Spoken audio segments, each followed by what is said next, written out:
오늘은 대림절 마지막 주입니다. 동시에 아기 예수가 이 땅 가운데 오심을 기념하는 성탄 주일입니다. 우리 그런 의미에서 각자 인터넷으로 예배를 드리고 계시겠지만 우리 메리 크리스마스라고 한번 인사해 볼까요? 자, 메리 크리스마스. 어색하지만 메리 크리스마스. 네. 오늘 그 기쁜 예배가 됐으면 좋겠습니다. 스몰 스텝이란 책이 있습니다. 이 책의 저자가 이런 말을 합니다. 작고 소소한 것을 반복하다 보면 내가 원하는 나다운 삶을 살아갈 수 있다라고 이야기합니다. 실제로 하인리히 법칙이라고 있습니다. 1대 29대 300이라는 법칙입니다. 통계적으로 보게 되면 하나의 큰 사건 이전에 29번의 경미한 사고가 있었고, 또한 그 전에 이미 300건의 이상의 징후가 존재했다는 것입니다. 예를 들어서 어떤 사건의 중상자가 한 명이 발생합니다.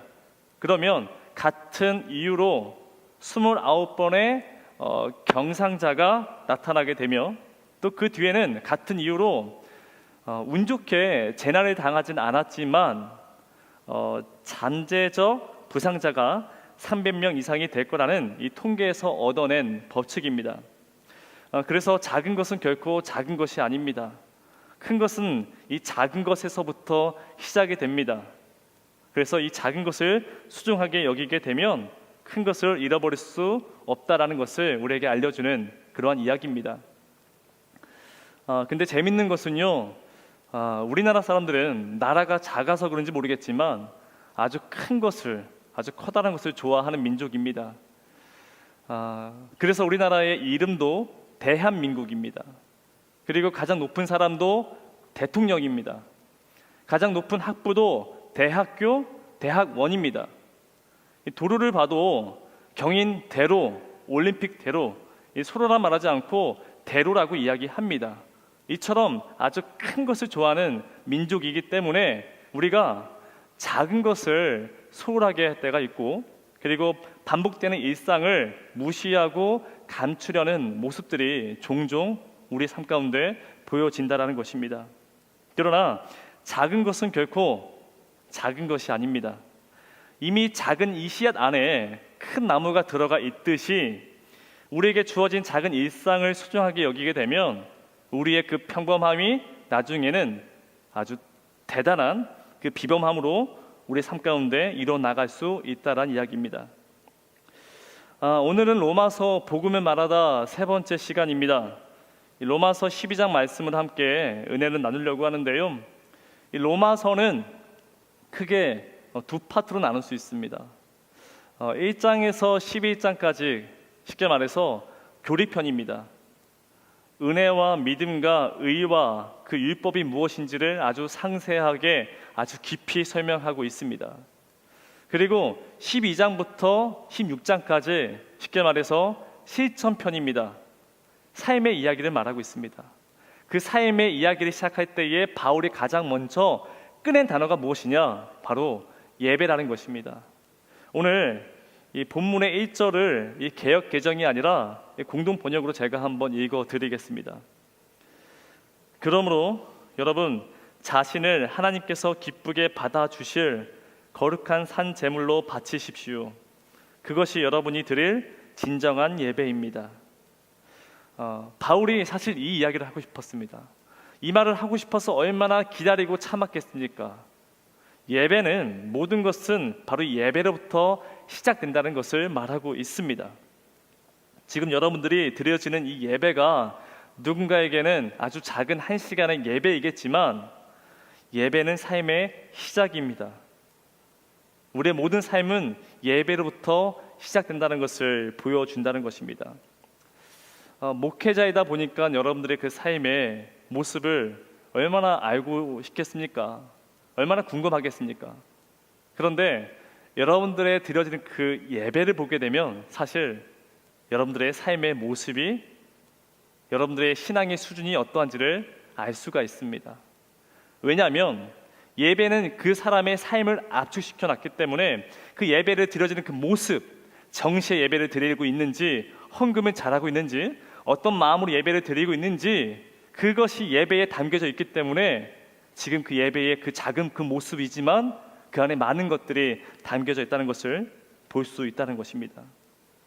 그래서 예배가 변화되면요, 삶이 달라집니다.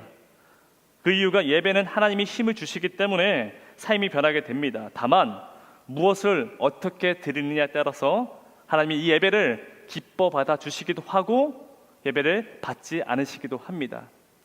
성경에서 창세기의 가장 앞에 이 가인과 아벨에 대한 이야기가 나오죠. 하나님은 어떤 예배는 받으시고 어떤 예배는 받지 않으십니다. 이것이 장자인지 차남인지 또 어떤 채소인지 고기인지 그 무엇이 중요한 것이 아니라 어떻게 드려지는지 그 모습에 따라서 하나님은 그 예배를 기쁘시게 받으시기도 하고 그 예배를 받지 않으시기도 합니다. 오늘 바울이 말하는 로마서 12장 1절 2절이 그렇습니다. 어떻게 예배를 드려야 하는지 그 방법을 제시하고 있습니다. 우리에게 굉장히 중요한 아주 소중한 말씀이죠.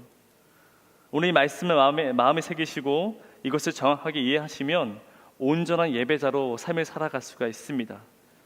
그런 의미에서 말씀 한 구절 한 구절을 여러분들과 함께 살펴보고 싶습니다. 1절을 보십시오. 자, 그러므로 형제들아 내가 하나님의 자비하심으로 너희에게 권하노니. 제가 저번 시간에도 말씀을 드렸지만 이 그러므로라는 이 접속 부사는 앞에 있는 내용을 뒤와 연결해주는 그 역할을 하고 있습니다.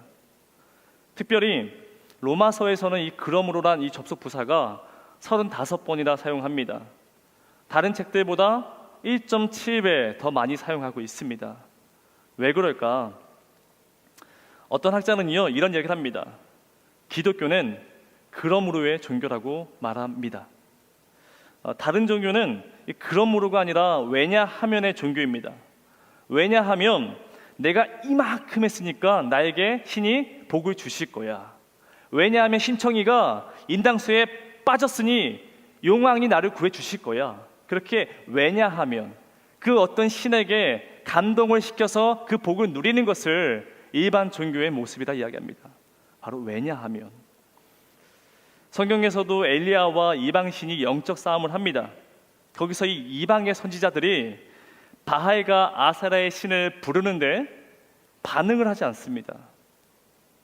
그래서 그들이 제단 위에 올라가서 반방 뛰고 소리를 지르고 그것도 되지 않아 어떻게 합니까? 자기의 몸을 학대하고 찌릅니다. 그렇게 신에게 내 모습을 감동시켜서 거기에 반응하는 것을 일반 종교라고 말하고 있습니다. 다 같은 패턴을 가지고 있습니다. 우리나라에서 가장 오래된 종교죠. 불교. 이 불교에서는 자주 쓰는 단어가 있습니다. 바로 업보라고 말합니다. 업보. 우리도 흔히 사용합니다. 그 사람의 행동이나 그 사람의 삶을 보면서 다 너 업이다. 다 너의 업이다. 이런 말을 자주 하게 되죠. 이 말의 뜻은 내가 했던 어떤 그 행동과 그 어떠한 그 무엇이 반드시 결과로 이어진다는 것을 말하고 있습니다. 그래서 이 생에서 내가 착한 일을 많이 했습니다. 그것 때문에 극락을 누리는 겁니다. 반대로 내가 이 생에서 나쁜 일을 많이 했습니다. 그랬기 때문에 고통이 따른다는 것이 바로 일반 종교의 같은 패턴입니다. 하지만 기독교는 뭐뭐 때문에 신앙이 아닙니다. 우리의 신앙은 하나님의 행하심이 먼저입니다. 그것을 발견하고 그러므로 하나님 앞에 나아가는 것이 바로 예배자의 모습입니다. 여러분들이 오늘도 헌금을 드리셨습니다. 온라인으로 예배를 드리시면서 헌금을 하셨겠죠. 근데 우리가 헌금을 하는데 하나님이 한 주 동안 나에게 주셨던 그 은혜가 또 그것이 감사해서 드린 것이 그러므로 드린 것이 헌금인데 만약에 내가 이만큼 드렸기 때문에 하나님이 한 주 동안 나를 지켜주실 것이고 나에게 복을 주실 것이다 그렇게 왜냐하면으로 드리신 분이 있다라면 번지수를 잘못 찾은 것입니다. 우리의 기독교는 주신 그 은혜가 감사해서 그러므로 드리는 것이 바로 예배이고 그것이 바로 우리에게 헌금입니다. 여기서 우리가 하나님의 십자가의 사랑을 이해하셔야 합니다. 우리의 열심과 열정과 진정성 때문에 또 우리가 섬기는 그 모습 때문에 하나님 우리에게 은혜를 주시는 것이 아닙니다. 요한일서 4장 12절입니다. 사랑은 여기 있으니 우리가 하나님을 사랑한 것이 아니요 하나님이 우리를 사랑하사 우리 죄를 속하기 위하여 화목제물로 그 아들을 보내셨습니다. 내가 교회 나온 것 같은데 그게 아닙니다. 내가 선택해서 내가 다짐하고 내가 신앙생활 하는 것 같은데 그게 아니라 하나님이 나를 먼저 사랑하셨고 나를 위해 그 아들을 이 땅 가운데 보내주셨습니다. 여러분들의 교회를 나오게 된 것도 하나님이 보내주셨습니다. 누군가를 보내주셨습니다. 그렇기 때문에 이 자리에 나와서 예배를 드리고 지금 인터넷으로 함께 예배를 드리고 있는 것입니다.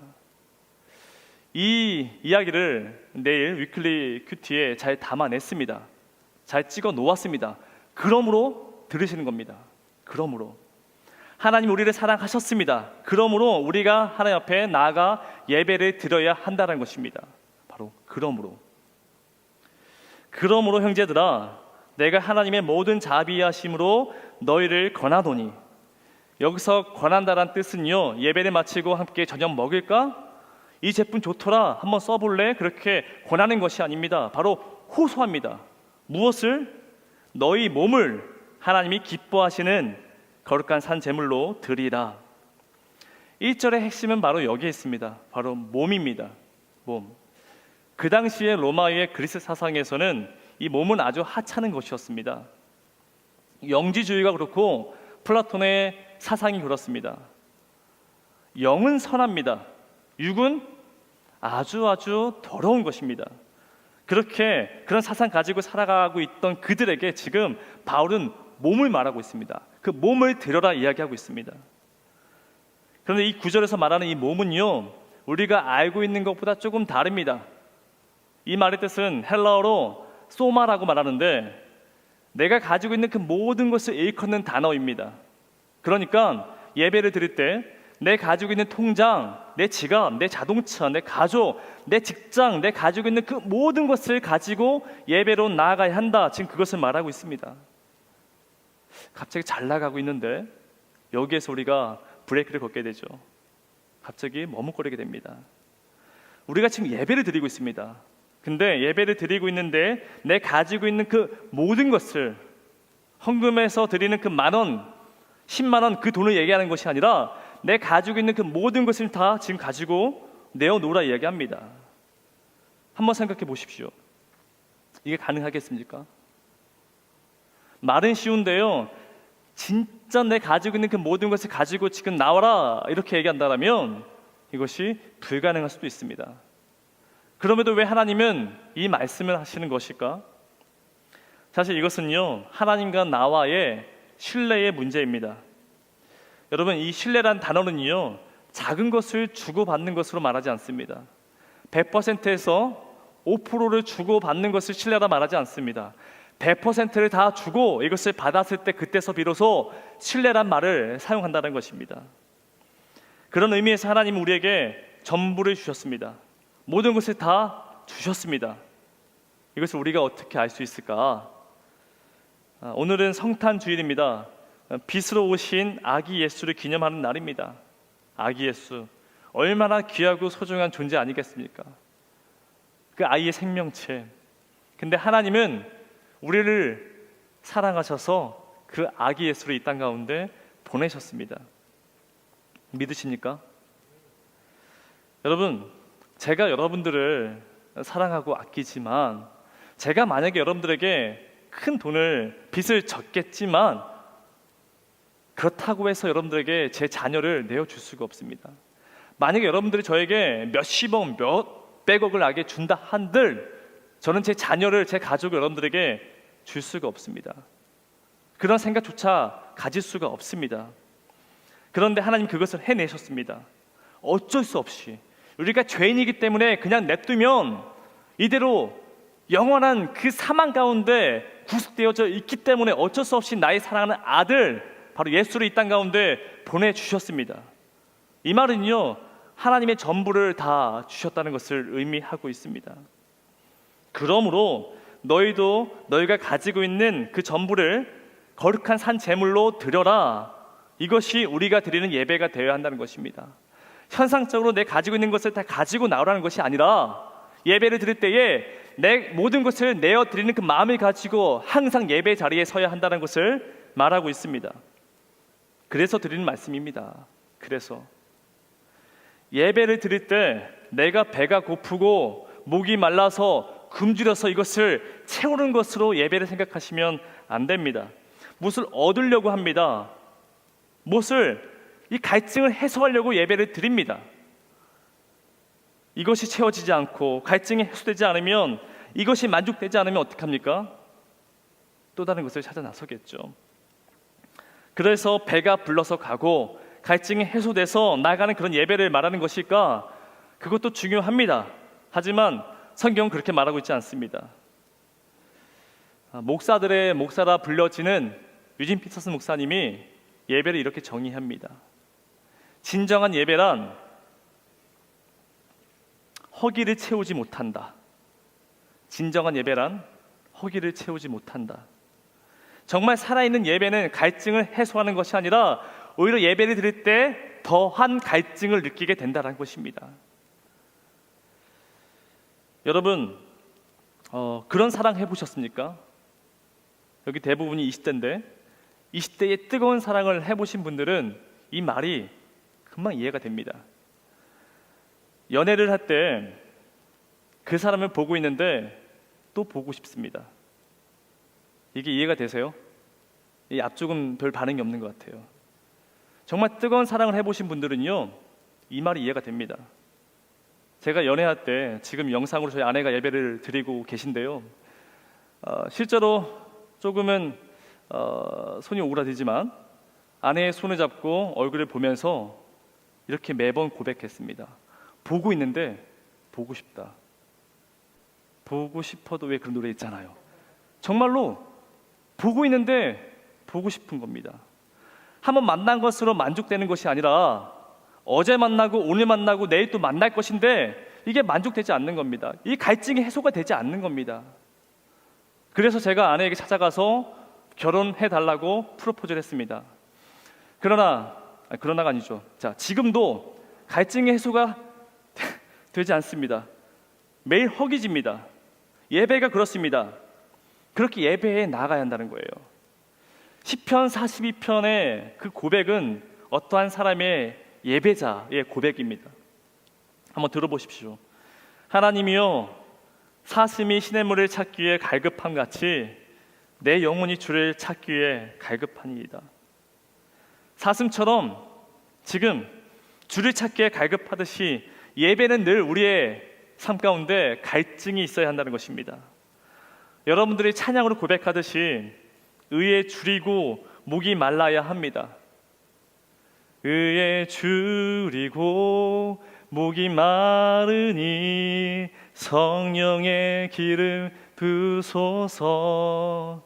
의에 줄이고 목이 마르니 내 잔을 채워 주소서. 이 마음이, 이 고백이 날마다 예배 가운데 있어야 한다는 것입니다. 지금 드려진 이 예배가 소망하는 것은 이렇습니다. 한 시간의 작은 시간의 예배일 수 있겠으나 이 예배가 지금 하나님을 향한 갈증이 되어지고 하나님에 대한 배고픔이 되어져서 날마다 온전한 진정한 예배를 드리시는 우리의 삶이 되기를 소망합니다. 그래서 우리는 거룩한 산 제물이 되어야 합니다. Holy Living Sacrifice. 근데 여러분, 이 말은요 사실 굉장히 재밌는 단어입니다. 웃긴 말입니다. 아이러니하죠. 어떻게 제물이 죽을 수 있겠습니까? 제물은 죽어야 합니다. 죽어서 불태워져 버리는 것이 제물입니다. 근데 지금 이 제물이 살아있어야 한다라고 말하고 있습니다. 실제로 구약에서 예배가 제사였습니다. 번제, 소제, 화제, 속건제, 속제제 각 상황에 따라서 제사를 드립니다. 그것이 예배가 되어졌습니다. 이때에 양과 염소와 비둘기를 비틀어서 죽여서 피를 다 제거해야 합니다. 피가 조금도 있어서는 안 됩니다. 거룩해야 할 때. 그렇게 피를 제거하고 이것을 각을 떠서 제단 위에 올려놓습니다.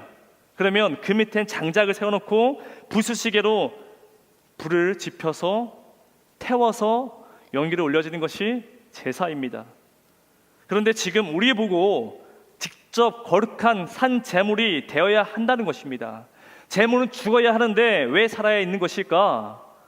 이게 이해가 되지 않죠. 로마서 6장에서 이 세례에 대해서 아주 자세히 설명하고 있습니다. 여러분, 세례를 다 받으셨습니다. 그 세례를 드릴 때 그 의미를 한번 생각해 보시면 이게 이해하기 좀 편하겠죠.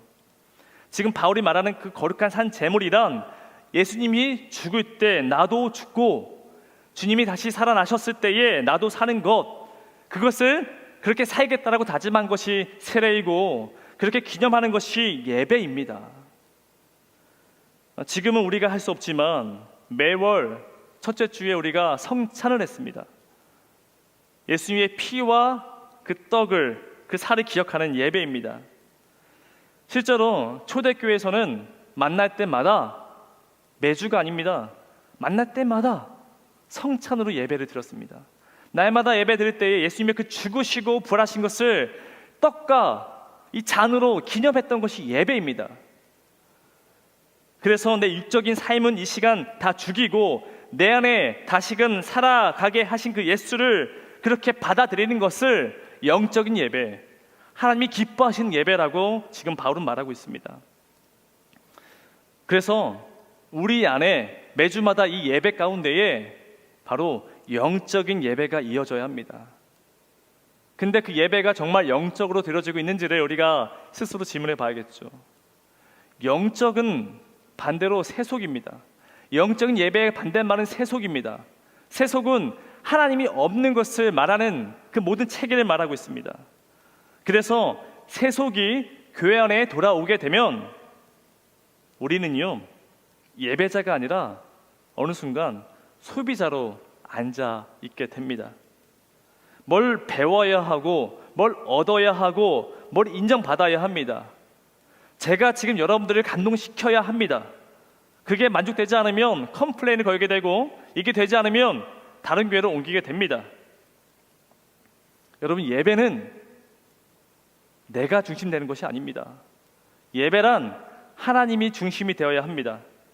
하나님께 예배하고 경배하고 하나님의 뜻을 구하는 예배가 바로 거룩한 영적 예배입니다. 이것을 2절에서 잘 설명해 주고 있습니다. 너희는 이 세대를 본받지 말고 오직 마음을 새롭게 함으로 변화를 받아 하나님의 선하시고 기뻐하시고 온전하신 뜻이 무엇인지 분별하도록 하라. 하나님이 가장 기뻐하시는 예배를 잘 설명해 놓고 있습니다.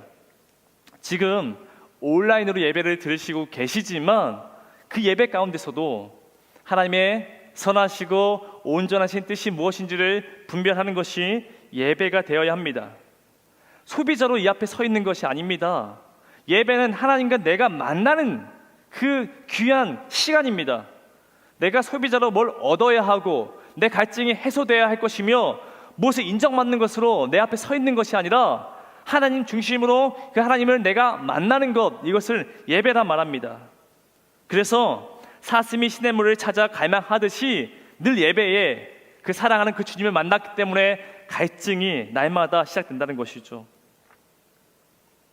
오늘 우리가 반드시 기억해야 할 것은 하나님이 우리를 사랑하셔서 자기 아들을 이 땅 가운데 보내셨습니다. 바로 아기 예수를 이 땅 가운데 보내셨습니다. 그러므로 우리는 하나님의 기뻐하시는 거룩한 산 제물이 되어야 한다는 것입니다. 나는 오늘 죽고 내 안에 예수가 살아 숨쉬는 그런 삶을 살아야 합니다. 이것이 하나님이 기뻐하시는 영적 예배입니다. 그러나 쉽지가 않습니다. 멀쩡히 살아있는데 죽으라고 말하니 이게 쉽겠습니까? 내 안에 내 혈기, 내 욕망, 내 생각, 내 고집, 이생의 자랑, 육신의 정욕, 이 모든 것들을 죽여야 합니다. 이것을 십자가에 못 박아야 합니다. 근데 그게 쉽지가 않습니다. 하지만 여러분, 작은 것부터 시작하는 겁니다. 지금 당장 내 모든 것을 십자가에 못 박으라, 그렇게 할 수도 없습니다. 다만 분별하십시오. 하나님의 뜻이 무엇인지를 분별하여서 이전엔 내가 이쪽을 바라보며 살아갔지만 이제는 분별하셔서 이쪽을 바라보시고 조금씩 변화를 받아 그런 마음을 가지고 살아가시는 겁니다. 그게 바로 영적인 예배가 될 것이고 그 예배가 됐을 때 하나님이 어떻게 하십니까? 기쁘게 받아주신다는 것입니다. 2020년 이제 얼마 남지 않았습니다. 그리고 예배도 오늘 예배 드리고 나면 이제 한 번밖에 남지 않았습니다. 이 예배가 여러분 우리한테 힘이 되어야 합니다. 근데 힘을 얻으려고 예배의 소비자로 서 있는 것이 아니라 우리를 너무 사랑하셔서 그 아들을 내어주셨던 그 주님을 만나면서 나와 함께 그 갈증이 날마다 계속해서 채워지지 않는 놀라운 주님의 그 능력이 날마다 예배 가운데 있어야 한다는 것입니다. 우리 그 마음을 가지고 함께 다짐하고 결심하면서 살아갔으면 좋겠습니다. 그러므로 2021년에는 코로나가 우리를 힘들게 하고 어렵게 하겠지만 예배 가운데 그 힘을 얻으셔서 날마다 승리하시는 여러분들 삶이 되기를 주님의 이름으로 축원합니다. 우리 함께 찬양하면서 결단으로 나아갔으면 좋겠는데요. 우리 좀 신나는 찬양을 했으면 좋겠습니다. 지금 예리야 때처럼 찬양을 함께 부르실 텐데 예리야 때처럼 에스겔과 모세와 다윗 때처럼 지금도 언약이 성취되고 말씀이 선포되며 예배가 회복되어야 합니다. 그런데 마른 뼈가 살아난다 이야기해요. 이 마른 뼈는요 혼자 살아낼 수가 없습니다. 죽은 시체입니다. 그러나 우리를 위해 죽으시고 다시 그 부활하신 그 보혈의 능력이 우리를 다시금 살아내게 만든다는 것입니다. 그 힘, 그 부활의 능력, 그것을 이 시간 고백하시면서 함께 신나게 고백하며 찬양으로 나아가겠습니다.